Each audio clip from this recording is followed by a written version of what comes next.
Vous avez eu beaucoup de choses aujourd'hui, beaucoup de présentations. On est descendu très profondément sur la création de contenu, la viralisation, comment faciliter via l'IA, les workflows, etc. On va essayer de prendre un peu de hauteur et de resynthétiser un peu tout ce que vous avez pu voir sur cette journée-là. On va l'aborder sur 3 angles assez rapidement, mais qui vont impacter. Et on ne va pas parler spécialement, je ne vais pas me concentrer en fait complètement sur la partie contenu, je vais me concentrer plutôt sur la partie de ce que ça apporte au commerce, parce que en fait, tout ce dont on parle n'a qu'une vocation, à alimenter l'image de marque, faciliter la conversion, le commerce, et donc rendre les marques de plus en plus attractives auprès de vos consommateurs. On va l'aborder sous 3 phases. Évidemment, la notion de viralité, on rentre sur des modèles qui sont un tout petit peu différents que ce qu'on avait,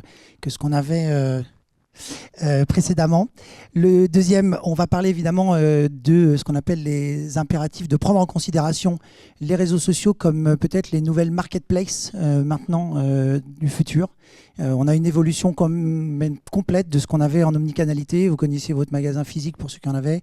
Et puis la partie de vos plateformes e-commerce. Et puis tout ça est en train de se compléter avec un dispositif où le commerce sort de cette omnicanalité.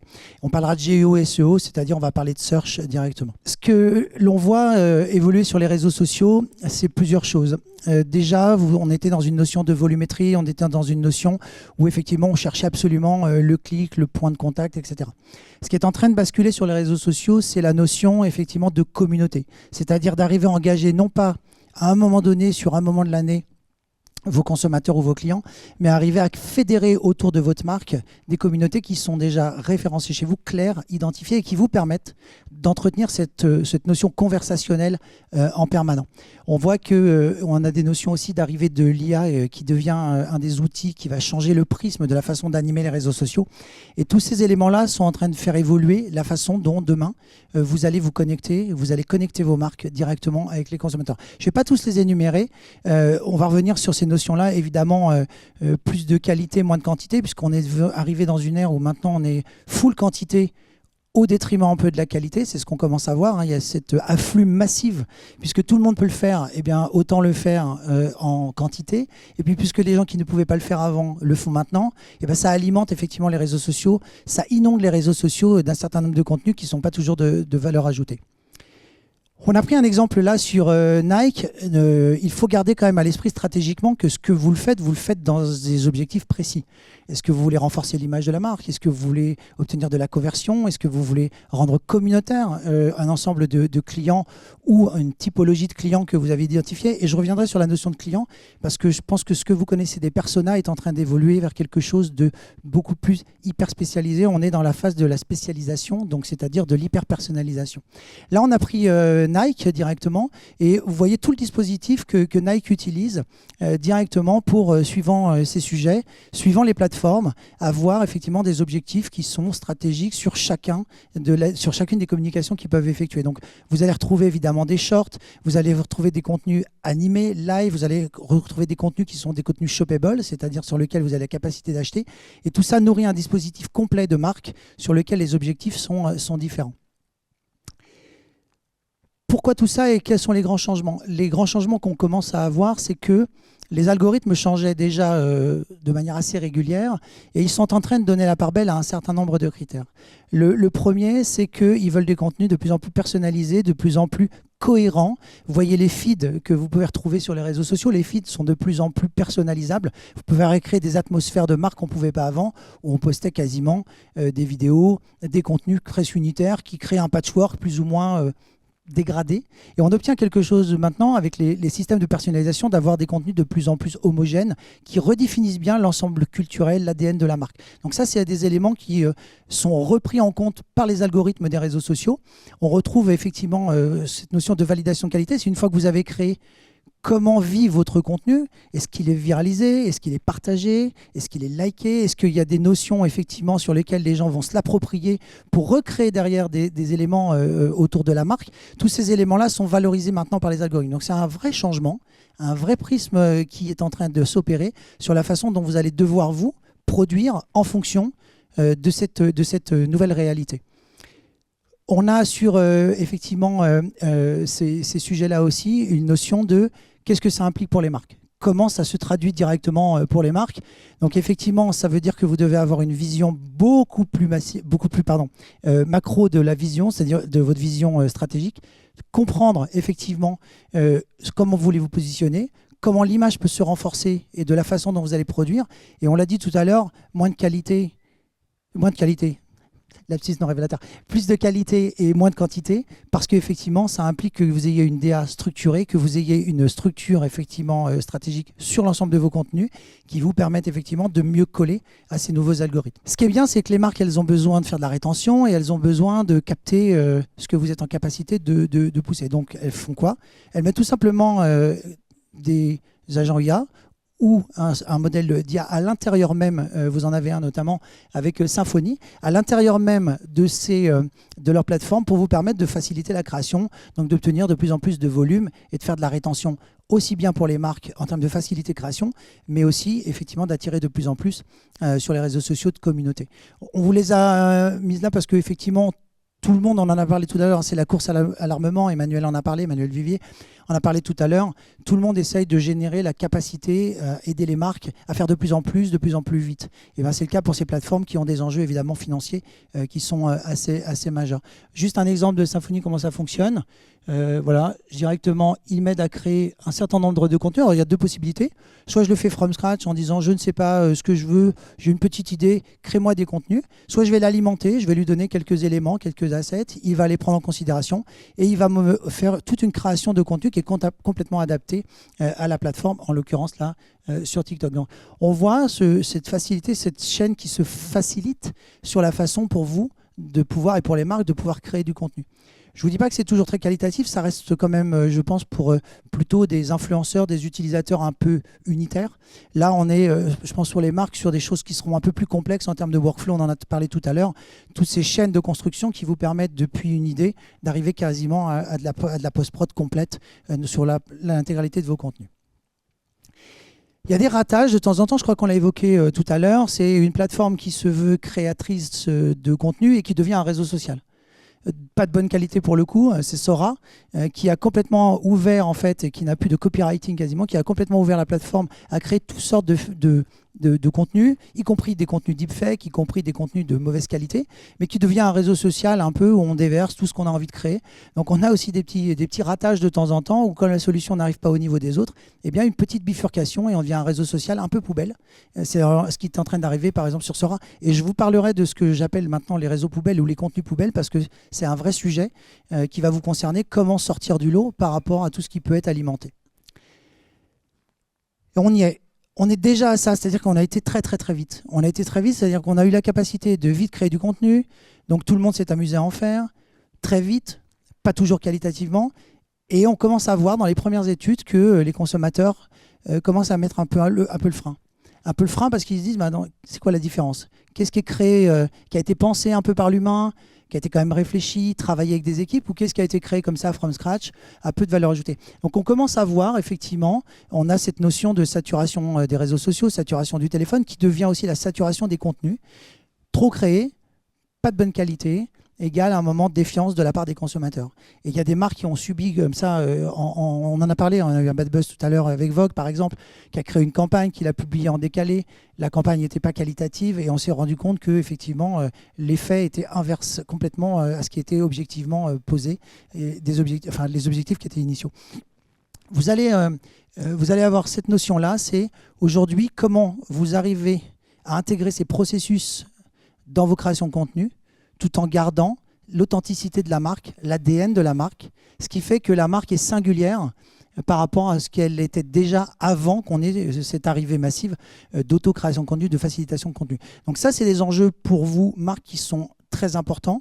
On rentre dans cette phase de défiance où, effectivement, est-ce que ce qu'on me propose a une vraie valeur? Est-ce que c'est du deepfake, c'est pas du deepfake? Est-ce que dans la qualité de ce que je connaissais de la marque ou dans la proximité que j'avais, l'ensemble est conservé? Je ne sais pas si vous avez entendu parler de ça, AI slop. Et en fait, c'est effectivement la prolifération de ce contenu un peu poubelle, ou en tout cas mal créé, mal fini. Puisque c'est facile à faire, j'en fais beaucoup, je le publie. Et ça crée effectivement cette ère où effectivement on ne fait plus la distinction entre ce qui est vrai et ce qui est faux. ce qui est un peu qualitatif ou ce qui ne l'est pas complètement, ce qui permet effectivement de se sentir en proximité avec les marques stratégiquement ou ce qui n'est complètement pas du tout, je dirais, captable et appréciable. Et donc on rentre dans cette phase-là où vous voyez, 52% des utilisateurs craignent que les marques publient des contenus sans donner, sans préciser en transparence qu'elles ont utilisé totalement ou partiellement des IAGN. Donc il y a un vrai enjeu effectivement pour la crédibilité de pouvoir effectivement être transparent avec les consommateurs. L'impératif de l'achat social. Pourquoi on a mis ce titre-là? On a mis ce titre-là parce que en fait, vous ne pouvez plus faire l'impasse de ce que sont les nouveaux canaux d'acquisition, évidemment, mais aussi transactionnels du commerce. Aujourd'hui, vous pouvez le voir, la plupart des utilisateurs découvrent les marques, 2/3 quand même déjà, découvrent les marques, nouvelles marques ou marques déjà connues un peu mainstream, directement sur les réseaux sociaux. Donc ce sont des canaux de conversion, ce sont des canaux qui sont attractifs et qui vont devenir de plus en plus des canaux de commerce. On voit un tiers des utilisateurs réseaux sociaux. Considérez bien un tiers des utilisateurs réseaux sociaux, c'est tout type d'utilisateurs, y compris des adolescents, c'est-à-dire un tiers de la population en capacité d'être sur les réseaux sociaux. Ce n'est pas uniquement les détenteurs de carte bleue. Donc on voit déjà qu'il y a une appétence, un tiers de la population française qui est déjà en capacité de faire des achats directement sur les réseaux sociaux. Et ça, les marques l'ont bien compris. Les grands de la tech l'ont également bien compris et mettent en place un certain nombre de sujets. Ce qui est bien, c'est que la façon d'opérer ce commerce social, peut prendre plusieurs formes. Donc vous avez pas mal d'exemples et je viendrai directement après sur Pinterest et Instacart. Vous avez effectivement les notions de live shopping, hein, c'est arrivé de Chine, modèle très développé en Chine, c'est arrivé en France il y a environ 3 ans, 4 ans, et ça commence à s'institutionnaliser, à se développer et à être de plus en plus performant, y compris en termes de métriques et en termes de conversion business. Vous avez des vidéos dans le même type qui sont cette fois-ci préenregistrées sur lesquelles vous allez trouver des liens sur lesquels on peut cliquer très simplement et faire des achats derrière. Ça fait vivre en fait et ça anime l'ensemble généralement des sites internet et de la partie e-commerce des marques. Contenu généré, c'est la nouveauté. Certaines marques, on l'a vu avec Louboutin il n'y a pas très longtemps, qui nous a présenté un certain nombre de contenus créés par leurs propres consommateurs et qui s'autorisaient à publier sur leur plateforme comme du contenu qu'ils avaient nativement créé. Donc il y a aussi cette mixité qui se fait avec des influenceurs ou des aficionados des marques qui eux-mêmes créent des contenus et ces contenus sont repris elles-mêmes par les marques pour être publiés de manière effectivement presque institutionnelle sur les réseaux sociaux de la marque. Donc ça, c'est un grand changement qui est en train de s'opérer des marques, y compris avec les partenariats qu'on connaissait déjà avec les influenceurs. Je reviendrai juste après sur Pinterest. Et puis les pubs shoppable, on est dans effectivement où les espaces deviennent complètement ouverts, y compris sur des plateformes de communication, la télévision effectivement, où on a cette forme de retail média qui se déplace. Vous connaissiez le retail média en magasin. Ce retail média est en train de se déplacer comme il est sur Amazon et sur un certain nombre de plateformes, y compris de télévision ou de publication. Le cas de Pinterest Instacart, donc ce partenariat, il est intéressant. Vous connaissez Pinterest, on peut effectuer des collages qui font des moodboards un petit peu. Et puis à l'intérieur de ça, on a effectivement, ce que je vous disais, cette forme de retail média qui s'insère, c'est-à-dire des liens cliquables qui peuvent être de la publicité, qui a été posée dans le cadre de partenariat ou qui a été posée directement par la personne qui va faire le collage et qui crée effectivement quasiment un flux commercial, un flux cliquable pour faire du commerce. Donc ça, c'est intéressant parce que c'est Instacart qui a donné la technologie à intégrer directement dans Pinterest pour avoir ce qu'on appelle un workflow qui soit complet sans sortir effectivement de l'application. Je vous le disais, vous en avez entendu parler fortement et je vais insister sur ça. Le live shopping, en fait, le pouvoir de faire du business en direct, le télé-shopping qui est passé cette fois-ci derrière les écrans et qui est en train de passer évidemment de plus en plus dans les réseaux sociaux, a un fort pouvoir d'engagement. C'est quelque chose qui est très développé sur les pays asiatiques, beaucoup sur la Chine. Je ne sais pas si vous savez ça, mais si je ne dis pas de bêtises, en 24 heures, la plus grande influenceuse chinoise a généré via la vidéo plus de 100 millions de dollars de chiffre d'affaires en 24 heures. Une sorte de marathon effectivement business. Donc on voit que le modèle qui est très asiatique s'est déplacé sur les États-Unis, est en train d'arriver en Europe. Il y a un petit champion français qui est en train de se structurer autour de ces propositions-là. Et les marques l'ont bien compris, notamment beaucoup aussi les marques de luxe qui commencent à essayer d'intégrer cette récurrence effectivement de live shopping sur lequel la conversion devient de plus en plus rentable. Ce qui est bien, c'est qu'à chaque fois que nous, on prend quelque chose aux Chinois, ils inventent quelque chose de nouveau. Alors, ils sont carrément partis sur des shows. C'est-à-dire qu'au lieu d'avoir un individu qui présente un certain nombre de produits, ils font carrément des shows live complets qui durent plusieurs heures. Et pendant ces shows live, les produits portés par les danseurs, les chanteurs, les personnes qui vont passer sur scène sont cliquables, consommables directement et commandables en même temps sur la plateforme. Donc on a un mélange entre le show, l'entertainment, la télé, donc on est dans cette partie de retailtainment où on se retrouve effectivement avec une nouvelle façon de faire du shopping dans des conditions un petit peu théâtrales. Je ne sais pas si ça nous arrivera très vite, je pense que ça va mettre un temps avant d'arriver en France. On a les premières étapes à passer, mais c'est pour montrer à quel point effectivement le live shopping devient quasiment une émission de télévision et capte notamment des jeunes publics. Dernière chose, je voulais, on a rajouté ça de manière très claire parce qu'on n'en a pas beaucoup parlé aujourd'hui, mais il y a un grand changement qui s'est opéré il y a quelques mois de ça. Dans le calcul, c'est que pour la première fois depuis que l'iPhone existe et que Safari existe sur l'iPhone, le search, donc le nombre de requêtes sur Safari a baissé. Il a baissé de 15%. Donc évidemment, Google n'a pas envie de perdre 96% des parts de marché mondial de la publicité liée au commerce en ligne, notamment. Et les études ont montré qu'effectivement, le transfert se faisait très naturellement, tout le monde autour dans cette salle, de faire de la recherche synthétique directement. Par où? Par les IAGN, donc que ce soit ChatGPT, que ce soit Gemini, Claude, etc. Donc il y a quelque chose qui est en train de s'opérer, c'est que là où avant on cliquait un lien par lien pour trouver une information, elle se synthétise directement maintenant directement dans la partie des IAGN sur les requêtes que vous pouvez avoir, les prompts que vous pouvez avoir, et on se retrouve à avoir le flux qui est en train de se transférer depuis donc tout le monde comprend un Search Engine Optimization, on passe à Generative AI Optimization. Et pour bien complexifier tout ça s'inscrit dans quelque chose qui s'appelle AIO, qui s'appelle Answer Engine Optimization, qui va être vos sujets de demain, c'est-à-dire tous les canaux dans lesquels je vais pouvoir chercher, faire des requêtes et des demandes sur les produits, dans lesquels vous allez devoir vous inscrire avec un certain nombre de contenus, avec un certain nombre d'actions qui permettent de répondre à ces demandes-là. On rentre dans ChatGPT, parce qu'ils ont été les premiers à dégainer. Ils ont créé plusieurs modèles, donc des modèles spécifiquement liés au shopping entre guillemets. Vous avez la partie où on intègre la recherche par des influenceurs et on intègre donc là une ancienne Miss France, si je ne dis pas de bêtises, qui va être conseillère personnelle dans la partie plutôt skincare et produits de beauté. Vous avez comme un assistant shopping, vous allez faire une recherche sur un certain nombre de produits et puis il va vous synthétiser par rapport à tous vos critères l'ensemble de l'offre qui pourrait vous intéresser directement.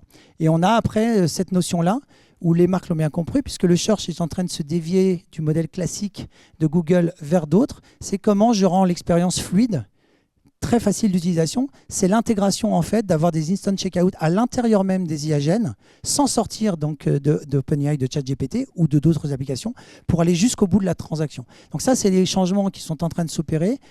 Vous dire, on connaît exactement aujourd'hui la façon d'opérer, la façon de construire, on commence à avoir une bonne idée de ça. William, que vous avez eu tout à l'heure, est un des spécialistes de ça. Il travaille en permanence sur cette partie de comment on va se structurer les GEO et comment accompagner les marques. Mais vous dire aujourd'hui qu'on connaît déjà l'équation, c'est faux. C'est quelque chose qui est mouvant. Les algorithmes changent. Les IAGN, vous l'avez vu, les IAGN changent et évoluent très très vite. Et donc, on a un enjeu autour de ça à se dire, OK, comment on adapte le modèle. Un petit exemple dans ChatGPT. Je crois que je recherche là juste un vase en céramique, quelque chose comme ça, un travel mug en céramique. Et donc la recherche va se faire directement à l'intérieur même de ChatGPT 5, dans le module effectivement shopping, et il va aller chercher quelque chose qui correspond. Il est arrivé sur Etsy, il va intégrer l'ensemble de toutes les informations d'Etsy, qui est une plateforme de produits handmade pour la plupart, et on va aller jusqu'à la transaction directement pour commander le produit sans jamais sortir de ChatGPT directement. Voilà. Le problème, c'est que je vous ai déjà énoncé un premier sujet. Le premier sujet, c'est on passe du SEO et on évolue vers le GEO. Et maintenant, on revient cette fois-ci vers le social GEO, le SGEO. Donc en fait, c'est les mêmes notions. Vous étiez aujourd'hui présent et vous aviez travaillé généralement l'ensemble de votre dispositif pour être reconnu sur Google. Vous allez devoir le faire, pardonnez-moi, vous allez devoir le faire directement à l'intérieur même de toutes les IA. Mais vous allez devoir le faire aussi en combinant effectivement sur les réseaux sociaux cette notion de quels sont les référentiels, quels sont les algorithmes pour pouvoir effectivement être référencé, être visible de la même façon que vous l'étiez avant sur Google essentiellement. Donc on a cette évolution où le contenu, la façon de créer du contenu, la façon de le publier et de l'ordonner va avoir une incidence forte sur la capacité de votre marque à être vue ou carrément à disparaître, puisque ça va être un enjeu pour les marques de recommencer ce travail que vous avez pu construire pendant des années, de rester visible et actionnable en termes de clics et en termes de besoins auprès des consommateurs. Donc ça, c'est quelque chose sur lequel je vous invite fortement. Je vais être moins violent qu'Emmanuel, mais je vous invite fortement quand même à commencer à vous intéresser, parce qu'on n'a aucune idée de la façon dont va se transférer en termes de volumétrie le search classique vers le search des IA. Quand on sait que 15% du flux, c'est déjà, on parle de centaines de millions de requêtes, va basculer, on n'a pas de visibilité sur la façon dont vous, nous, les consommateurs, vont décider non plus d'aller sur Google de manière classique, mais de transférer leurs recherches et leurs besoins directement dans les IAGN qu'ils utilisent. Donc, cette défi, déjà, on en est déjà là, cette défi à prendre en compte, vous avez effectivement une façon, on l'a dit tout à l'heure, avant vous aviez des métriques qui étaient le nombre de clics, des métriques assez traditionnelles dans Google Analytics. Là, on est en train de, et la façon dont vous mesurez pour l'instant l'ensemble de la qualité de vos campagnes, c'est plutôt lié à quoi? C'est plutôt lié au fait que, est-ce que la communauté qui vous suit partage l'ensemble des contenus que vous pouvez créer, a un intérêt à la rendre conversationnelle ou pas? C'est des éléments nouveaux qui commencent à arriver dans la façon dont le search se construit à travers ces IAGN. Donc, c'est un des premiers éléments. Le second, c'est, on l'a dit, vous voyez sur les mentions, on est dans la notion conversationnelle, pas des clics, plutôt. Contenu adapté requête conversationnelle, ça veut dire quoi? Ça veut dire qu'en fait, on va devoir comprendre tous ensemble quels sont les modèles d'algorithmes qui sont construits pour pouvoir préparer nos contenus, y compris dans toutes leurs détails, de la façon dont on est capable de retrouver la recherche et de pouvoir amener à la requête qui est faite nécessairement. Voilà, donc authenticité, fiabilité, ça c'est un des grands enjeux dont on a parlé tout à l'heure. Authenticité, ça veut dire est-ce que mon contenu est déjà détectable comme étant contenu IAGN simple, ou est-ce que la marque a travaillé effectivement sur l'ensemble de tout son dispositif de contenu pour être naturellement reconnaissable. Donc on va avoir des notions là qui sont un peu subjectives. Pourquoi? Parce que on l'a dit, entre le vrai et le faux aujourd'hui, on a du mal à faire la distinction. Donc à partir du moment où on a du mal à faire la distinction, est-ce que les robots, les algorithmes sont en capacité de le faire? Ça, c'est un des vrais enjeux. Préserver davantage, donc les réponses d'IA, effectivement, elles rebattent les cartes. Pourquoi on dit qu'elles ont tendance à lisser? Parce que tout le monde recommence quasiment au démarrage. Personne ne sait comment ça évolue. On commence à avoir des notions de structuration. Mais le travail que vous avez fait pendant X années, désolé de vous le dire, mais il va forcément être à refaire et en repartant quasiment d'une page blanche. Donc ça, c'est un des enjeux que vous allez devoir appréhender. Et en tout cas, toutes les équipes marketing communication qui travaillent sur la performance pour le commerce ou toute la partie commerce réseaux sociaux va devoir se poser ces questions-là, des tunnels d'acquisition et de la façon dont le parcours client va évoluer par rapport à ce search-là. On vous a mis un exemple de shopping à l'intérieur. Donc là, on est dans l'interface de Microsoft, on est sur Copilot. Et pareil, Copilot a intégré une capacité à faire du commerce directement à l'intérieur même de ce que vous connaissez, Office Copilot. Là, je cherche des chaussures de sport pour la course. Et donc, il va être en capacité, sur une requête simple, d'aller chercher et de me détailler l'ensemble des caractéristiques des produits qui pourraient m'intéresser. Je ne suis pas du tout allé sur du search classique, je ne suis pas du tout sur Google, je suis resté sur mon Office Bureau, à l'intérieur de Microsoft, et je vais chercher de l'information de ce type-là. Donc on a vraiment un prisme. Je veux vraiment que vous compreniez que ces éléments-là, c'est pas juste ça va arriver, c'est que c'est déjà acté. Et imaginez bien que les grands de la tech n'ont certainement pas envie, notamment Google, de perdre ce qui représente l'ensemble de son fonds de commerce. Son fonds de commerce, c'est de la publicité en ligne sur des liens cliquables. Je synthétise, mais c'est ça. Donc aujourd'hui, une grosse bataille qui est en train de s'opérer entre Google lui-même, avec Gemini et avec l'ensemble de tout l'écosystème Google, mais avec tous les autres qui sont arrivés et qui se disent mais je ne vais pas faire simplement de la rentabilité sur l'utilisation de nos outils. J'ai du commerce à faire, je peux aller chercher énormément de choses autour de la publicité, autour de la valorisation, et pourquoi je me priverais de le faire? Donc il va y avoir une nouvelle bataille qui va s'engager entre les grands de la tech. Et on s'est même posé la question à un moment si Google ne pouvait pas disparaître en 3 ans. Google n'est pas idiot, il a des investissements en capacité de le faire. Il s'est dit tout de suite, attention, danger, on va réagir à ça. Donc vous voyez que c'est un grand changement qui s'opère. J'en rajoute un, puisque histoire de complexifier, c'est que les marques se sont dit, puisque je veux faciliter et favoriser l'acte d'achat, je vais intégrer ce qu'on a vu tout à l'heure. Vous avez entendu parler d'IA qui s'intègre dans les métiers. On est en train de parler d'IA agentique, donc des agents, c'est-à-dire des IAGN qui parlent entre elles pour effectuer un certain nombre de tâches. Là, vous voyez plusieurs exemples qui ont été déjà intégrés dans les marques. Donc vous êtes chez Walmart, vous pouvez demander à Walmart n'importe quoi. Je reçois 7 personnes à tel moment, j'ai besoin d'associer plat, vin ou tel dessert. Propose-moi l'ensemble, j'aime plutôt ça, etc. Ou je les trouve dans le magasin. Est-ce que tu peux m'effectuer automatiquement et me préparer la commande pour que je la commande en ligne? Donc l'agent IA va être en capacité de faire ça sur la base de sa recommandation initiale. Vous avez un autre exemple qui a été développé sur Visa, en concurrent de Mastercard notamment, qui est quasiment une conciergerie parce que vous avez envie de voyager et vous avez besoin de réserver un hôtel, un billet d'avion et des activités sur place.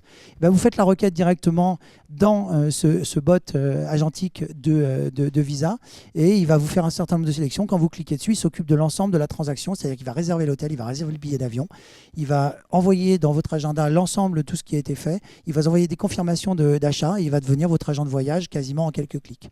Donc ça, c'est vraiment ce qu'on appelle cette IA agentique qui effectue plusieurs tâches à votre place sur une simple requête à partir du moment où l'ensemble est construit. Je ne vais pas tous les développer, mais ça veut dire que des nouveaux partenariats sont en train de s'orchestrer. Nouveaux partenariats, vous l'avez avec par exemple PayPal Agentic Toolkit ou le deuxième OpenAI Stripe, qui sont donc des PSP. Stripe est un PSP. C'est d'intégrer le système de paiement directement cette fois-ci dans l'IAGEN, et ce qui veut dire que vous ne sortez jamais, vous avez un tunnel complet jusqu'à la transaction qui est complètement intégré via l'agent IA suivant ce que vous voulez acheter. Donc on va jusqu'à ce système de paiement, il va chercher vos informations, c'est sécurisé, vous avez un système de j'ai choisi mon produit, il est payé, et intégralement, voilà, vous avez les informations, y compris de livraison, etc. Donc on voit qu'il est en train de surcréer un écosystème commercial qui est en train d'évoluer par rapport à ce qu'on avait placé initialement. Et puis je vous l'ai dit, j'ai eu cet exemple-là. Google a commencé un petit peu à râler en disant mais si je comprends bien, en fait, vous faites du search en allant chercher des données qui sont des données Internet sur mon espace à moi, puisque c'est Google qui détient quasiment l'intégralité de tout ce qui se fait et qui héberge au sens du browser dans l'intégralité des données. Donc est-ce qu'il autorisera encore OpenAI à aller piocher les requêtes, parce que pour avoir des réponses, il faut de la donnée. Ces données, elles se trouvent dans une autre entreprise qui a un but concurrentiel à la sienne. Donc, il commence à y avoir des frictions entre les grands de la tech en disant « Mais attends, moi, je ne te donne pas accès à ça parce que tu vas me défoncer mon modèle et je n'ai pas envie de perdre de l'argent. » On a un autre cas là, c'est Amazon. Perplexity a créé un moteur qui est un moteur d'IA agentique qui permet d'aller chercher dans Amazon les meilleures offres par rapport à ce qui est la demande du client. Sauf qu'Amazon, lui, il a déjà intégré le retail média, la publicité et des écosystèmes fermés où il fait sa propre publicité pour ses marchands à lui. Et donc, il se dit, mais j'ai pas envie que tu viennes chercher directement l'information pour la synthétiser. Tu es en train de craquer mon modèle. Donc là, il y a déjà un moment où Amazon a décidé, peu de temps, de devenir un écosystème fermé, c'est-à-dire plus accessible aux LLM et plus accessible aux IAGN en disant, moi, je suis désolé, j'ai pas envie que tu viennes chercher les meilleures offres chez moi parce que c'est pas ça que j'ai envie de pousser. J'ai envie de pousser les marchands qui ont payé pour être visibles à tel niveau dans ma plateforme. Donc voilà, tous ces conflits commencent à arriver. Ça va nous poser aussi, nous, marque, à se dire ok, j'ai voulu comment dans cet écosystème un peu mouvant, ces accords changeants, parce qu'effectivement, ils n'ont pas envie de perdre de la valeur et ils ont envie de rester sur effectivement un modèle qui était ultra rentable et sur lequel ils ont mis un peu eux-mêmes, ils ont un peu rendu la table un peu branlante. Donc il y a ces sujets-là, il y en a d'autres, je ne vais pas tous vous les énumérer, mais ceux-là nous ont paru assez pertinents. Et il faut qu'on reste en veille, il faut qu'on reste en compréhension de ce qui est en train de se passer, parce qu'à chaque fois que vous travaillez sur le GEO, le SEO, etc., vous allez dépenser de l'argent. Vous allez investir. Si c'est pour remettre ça de côté et recommencer à chaque fois, il va falloir effectivement que vos stratégies soient bien calées sur ça. Voilà, je voudrais juste profiter du court temps qu'il me reste pour resynthétiser effectivement ce moment-là et cette journée. On vous l'a mis comme ça stratégiquement. L'IA, ok, on en a parlé toute la journée. L'IA, ok, mais toujours un qualitatif, toujours en adéquation avec la marque et toujours humanisé. Même si vous l'utilisez à 100%, gardez la notion de maîtrise de l'image de l'entreprise. De toute façon, les juridiques seront là pour vous le rappeler si jamais vous oubliez, et d'autres aussi, certainement vos directions générales. Mais gardez le fait que les marques qui s'en sortent le mieux aujourd'hui sur l'ensemble des réseaux, sur l'ensemble des contenus publiés, ce sont des marques qui ont su garder une authenticité. On a la marque Miu Miu par exemple qui travaille beaucoup son image de marque comme ça et qui est devenue hyper référente sur un certain nombre de leurs clients comme une communauté extrêmement identifiée qui est très accrochée à la marque parce qu'ils produisent un contenu qui est un contenu qui est clairement en adéquation avec les attentes des consommateurs. Je le fais en sortant dans l'autre sens. Je fais du 4-3-2. Adapter sa stratégie live interactive, on a dit, tous les formats sont en train d'évoluer. On l'a vu, hein, le live shopping, le shoppable ClickUp, des solutions directement cliquables à l'intérieur même des IAGN ou des réseaux sociaux qui deviennent des plateformes de commerce quasiment à la demande. Donc ça, il va falloir que vous travailliez en fait l'ensemble de votre mapping stratégique, savoir où vous pouvez mettre votre argent, où vous avez envie de mettre vos investissements, parce que ça va vous demander une présence qui va être complémentaire à votre dispositif déjà commerçant que vous pouvez avoir, magasin et e-commerce. Anticiper la convergence, c'est ce que je vous ai dit, je ne vais pas vous ralentir encore une fois. Le SEO va bouger, il va vers une autre forme. Il faut que vous l'anticipiez pour ça, parce que vous pouvez être très bien référencé sur Google aujourd'hui et être inexistant demain sur l'intégralité des IAGN parce que vous n'avez pas les contenus qui sont adaptés. Le contenu sera de plus en plus conversationnel, je vous l'ai dit, c'est-à-dire il sera beaucoup plus rattrapé par les consommateurs pour les partager entre consommateurs. Donc on n'est plus sur des éléments de contenu froid sur lesquels vous publiez et puis vous calculez vos métriques pour savoir si ça passe bien. C'est est-ce que ce contenu se viralise? Est-ce qu'il intéresse ma communauté? Est-ce qu'il sort de ma communauté? C'est ces éléments-là qui donneront aux algorithmes la capacité à ce que vous soyez parfaitement identifié et que vous puissiez remonter dans les recherches. Et puis créer des écosystèmes de marques intégrés. Il faut quand même que je vous ai présenté l'exemple de Nike aujourd'hui. Nike a les moyens, a les budgets, mais il faut que je vais y arriver. Il faut que vous réfléchissiez en termes de dispositifs.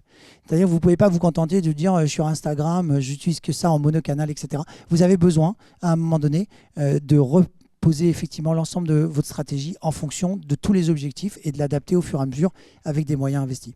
Voilà, on voulait vous partager ça. On espère que je vais te laisser conclure. On espère que vous avez passé une journée, que vous avez appris beaucoup de choses. On vous a partagé vraiment beaucoup de choses. Voilà, on est ravis. Si vous avez des questions sur tous ces sujets-là, on sera ravis de vous donner encore plus d'informations. Merci à vous et belle fin de journée.